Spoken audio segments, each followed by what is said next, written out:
Cek, halo. Halo, teman-teman. Hari ini tanggal 9 Juni 2021.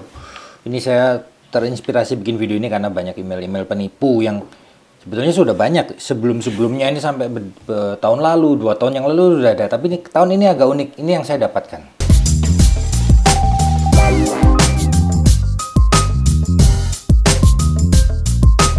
Ini teman-teman lihat deh ya. Saya dapat email dari Nike.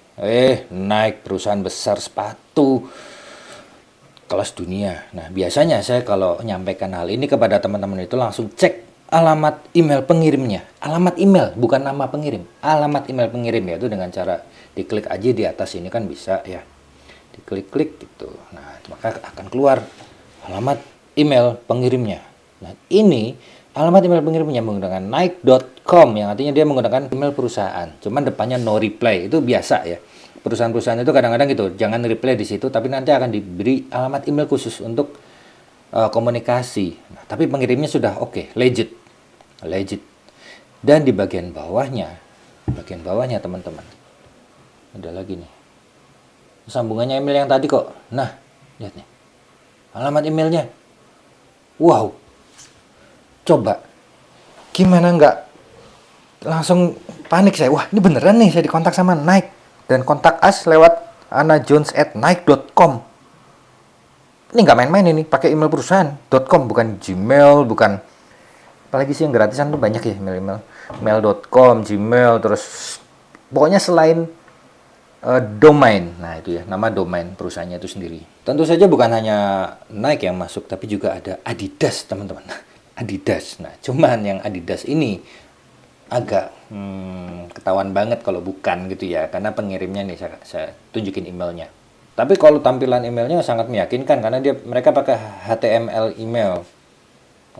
Arya Dega become gitulah ya, an Adidas representative on YouTube. Pengirimnya adalah Adidas Indonesia. Nah, seperti biasa dicek dulu alamat email pengirimnya, ya lihat ya, alamat email pengirimnya menggunakan Gmail, ya sudah. Kalau menggunakan Gmail kayak gini ya skip. Tapi tadi yang Nike itu sangar loh, gila. Ya, Nike tadi menggunakan alamat email nike.com. Nah, kemudian, nah ini adalah cara kerjanya mereka ya. Jadi membajak. Ada yang namanya di dunia network security, kalau teman-teman yang orang IT tahu ya, namanya email relay email. Itu menggunakan putih atau menggunakan telnet, itu bisa dilakukan. Kita menggunakan alamat emailnya orang lain untuk mengirim email. Bukan alamat emailnya, domainnya orang lain untuk ngirim email. Itu ada tekniknya di network security. Tapi saya nggak akan bahas di sini karena itu hanya bisa ngirim, nggak bisa terima. Tapi yang menerima kan kita ngirim ke Anda gitu, saya ngirim ke Anda pakai alamat email nike.com atau pakai alamat email canon.com gitu. Depannya kasih nama sembarang, Arya Dega gitu. Bisa ngirim saya ke Anda, tapi Anda bisa baca, tapi Anda reply, kirim balik saya nggak akan nyampe. Karena alamat email itu tidak ada. Alamat email yang awalnya aryadega@canon.com apa aryadega@nike.com itu nggak ada alamat email itu di server mereka. Itulah yang disebut dengan menggunakan relaying email. Cari di Google ada. Itu zaman saya tahun 2001, 2002 itu marak. Udah lama sebenarnya teknik seperti itu. Dan ini hackers yang zaman sekarang, hackers kaum generasi milenial mungkin baru tahu. Dan mereka mulai lagi nyoba email relaying. Nah, tapi yang ingin saya sampaikan kepada kalian adalah gimana menjaga diri kita supaya tidak tertipu dengan mereka yang menggunakan email relay. Ya. Nah, yang saya lakukan, kalau yang tadi yang Adidas sudah saya skip. Nah, yang Nike ini saya konfirmasikan. Saya buat di Instagram story, saya tag Nike, tapi tidak ada tanggapan. Kemudian di Twitter saya tweet ke Nike, langsung dibalas. Nike official ya, Nike yang centang biru. Nah, ini jawabannya dari Nike. Jadi saya tweet seperti ini. Dear Nike, is this email legit? Lalu saya kasih gini, kemudian nggak lama Nike balas. Balasannya begini. Hey Arya, we can confirm that this not from our team. If you DM us aja. Jadi sudah dikonfirmasi oleh Nike bahwa itu bukan email dari mereka ya. Nah, tapi bagi Anda yang aduh kok nggak dibales juga, nggak kayak Adidas itu misalnya, saya udah Adidas nggak ada balasan, nggak ada tanggapan.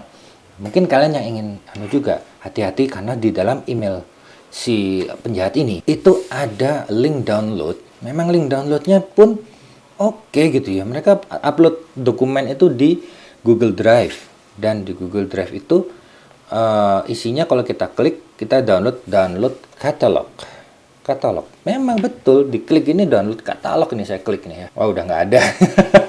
Udah kehapus. Udah kehapus. Nah, saya pernah klik download linknya itu. Isinya katalog, bener-bener katalog.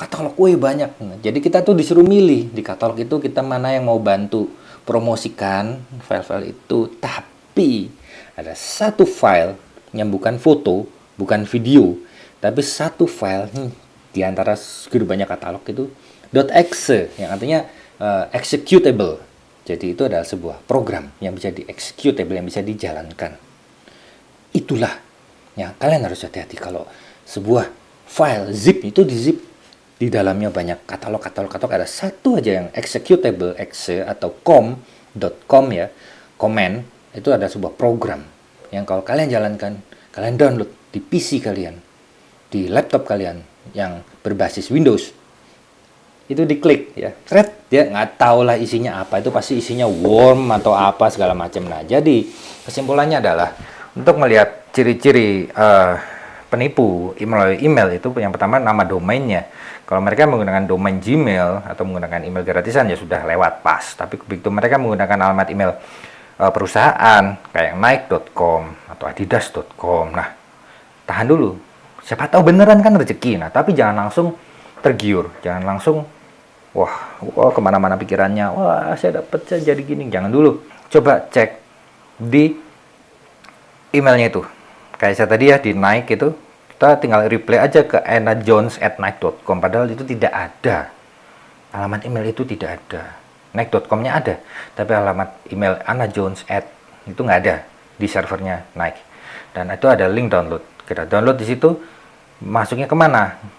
Lihat dulu linknya kemana. Oh, ke Google Drive. Coba buka di Google Drive katalog. Nah, kalau sampai di dalam file zip, di dalamnya ada program executable atau program command yang bisa dijalankan di Windows, kalian hati-hati hapus. Jangan pernah dijalankan. Ingat, jangan pernah dijalankan ya program atau file yang .exe atau file yang .com.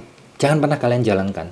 Kalau kalian mendapatkan program seperti itu dari orang yang tidak kalian kenal, ya walaupun dari yang kenal juga kadang-kadang ada yang mereka tuh korban terus kirim ke kita, ya udah. Jadi sebetulnya yang namanya security, information technology security itu dimulai dari kita sendiri. Ya, tidak ada yang namanya akun di Instagram saya dihack, tidak ada ceritanya akun YouTube saya dihack. Karena kalau sampai akun saya dihack, artinya YouTube atau Instagram akan terkena tuntutan. Ya, itu artinya bukan kesalahan dari server mereka, karena kalau sekali mereka servernya kehack, maka jutaan akun lainnya akan diambil oleh hackers. Nah, ini kan terjadi hanya pada satu orang. Berarti bukan dihacknya, tapi bahwa yang bilang akunnya dihack itu sebenarnya dia tidak mengerti yang namanya network security for information technology. Belajar ya, jangan sembarangan klik yang ada di email attachment, jangan sembarangan klik yang ada di DM, jangan sembarangan klik yang ada di Google Drive, yang program-program itu jangan. Jadilah paranoid di dunia maya. Kok di dunia sosial biasa terserah sih, tapi kalau di dunia maya jadilah paranoid, itu lebih baik karena Anda akan aman sekali dengan paranoid di dunia maya. Itu Anda akan secure, privasi Anda akan terjaga. Mungkin itu dulu video dari saya, semoga bermanfaat dan hati-hati. Sekali lagi hati-hati, jangan mudah tergiur oleh tawaran-tawaran melalui email, melalui DM yang mengatasnamakan perusahaan besar. Selidiki dulu, konfirmasi dulu ke perusahaannya langsung kalau Anda tidak mengetahui ciri-ciri kepalsuan yang ada di dalam email itu.